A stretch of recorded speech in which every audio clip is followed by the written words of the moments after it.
This week in Jamaica Now. That's none of your business, and I would prefer you stick to questions around the operations of the ministry. Health Minister Dr Christopher Tufton rages at query about cheating as MarketMe contract entanglement swirls. Major development in the Holland sweetheart deal. The minister at the center of the saga has been transferred to the OPM and now has admitted he was wrong. Government working to clear 10,000 backlog of samples for COVID testing. Then, Trelawny woman confesses to plotting the murder of a relative. 117 inmates to sit CSEC exams this month. And Lime Tree Lane actor Clive Duncan has died. I'm Damian Mitchell and this is Jamaica Now. An agitated Health Minister Dr Christopher Tufton went on the offensive on Thursday evening as a reporter sought to ask him about a personal relationship. Health Ministry officials were responding to questions about a multi-million-dollar public relations contract to the firm MarketMe when the reporter posed the question. This one is for the minister. You were saying a while ago, Minister Tufton, that you really, appreciate the work that MarketMe does and did. I think the question that Edmund wanted to ask was maybe not answered thoroughly. So I would just want to ask it more directly. Did you cheat on your wife with any of the principals? No, Minister. Hold on, no, let me answer. Minister. Let me respond. First of all, that's none of your business, and I would prefer you stick to questions around the operations of the ministry.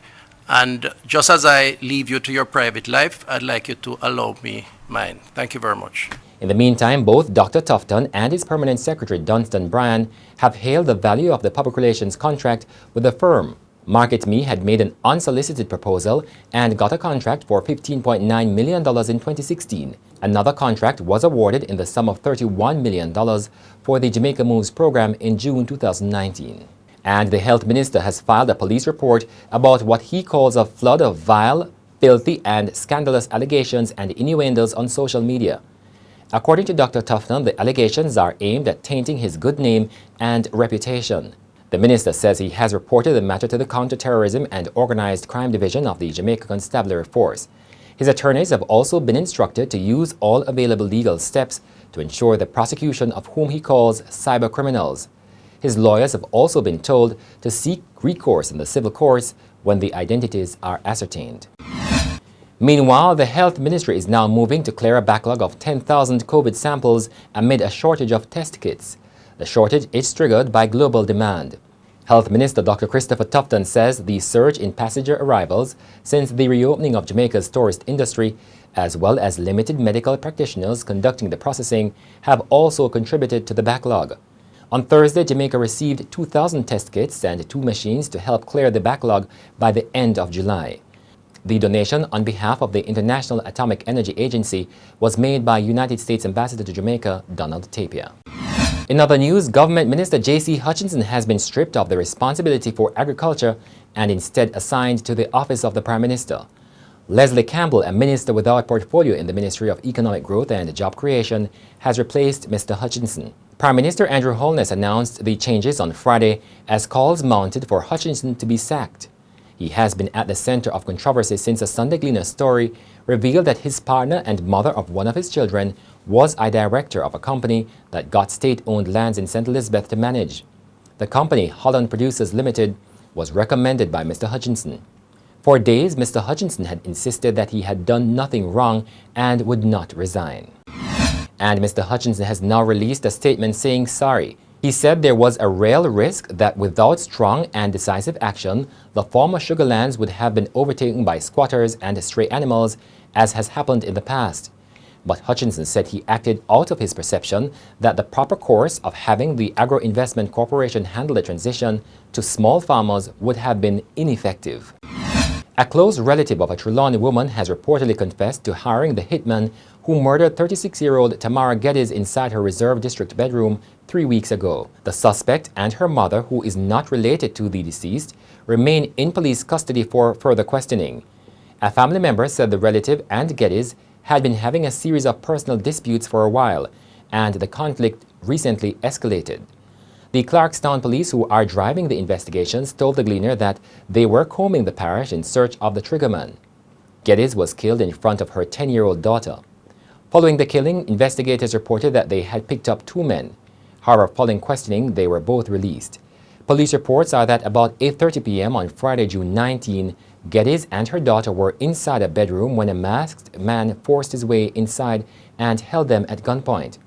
The gunman reportedly demanded money and proceeded to rob Geddes of $16,000 in cash and 2 cell phones. The man then demanded sex, but this request was not met. He then opened fire on Geddes, killing her. 93 inmates and 24 wards of the state are to sit the Caribbean Secondary Education Certificate CSEC exams this month. They will be doing the English language, mathematics, principles of accounts, economics, English literature, and food and nutrition. Minister without portfolio in the Ministry of National Security, Matthew Semuda, has lauded the education program of the Correctional Services Department. However, he acknowledges that additional resources are needed. For the past 5 years, the department has had above 60% passes in CSEC exams. Lime Tree Lane actor Clive Duncan has died at the age of 57, ending his battle with cancer. The father and grandfather passed away on Thursday. Born in St. Mary, the Lime Tree Lane actor later moved to Kingston to study while pursuing joint careers in acting along with finance. He later attended the Edna Manley College of the Visual and Performing Arts. Duncan is best known for his portrayal of the character Mas Drapus on the local television series Lime Tree Lane. He's also known for his other roles as Jean-Pierre on the popular soap opera Royal Palm Estate and Mr. Don Paper on Paul Beal's Joint Tenants. And that's it for this edition of Jamaica Now, your weekly review of the big news stories. Send us your comments at onlinefeedback@gleanerjm.com. Follow us on Twitter and Instagram at Jamaica Gleaner and on Facebook at Gleaner Jamaica. Like this video on our YouTube page, turn on your notifications and subscribe today. I'm Damian Mitchell, and before we go, more from that COVID press conference and the discussion on the MarketMe contract. The terms of reference in the contract is not a public relations contract. It's a social marketing behavior change contract. You recall that the core of the Jamaica Moves intervention is around changing behavior as it relates to health-seeking activities in terms of proper eating, knowing the status, knowing your health status, and also ensuring that you do the required amount of exercise to keep yourself healthy and reduce the impact of NCDs on the population.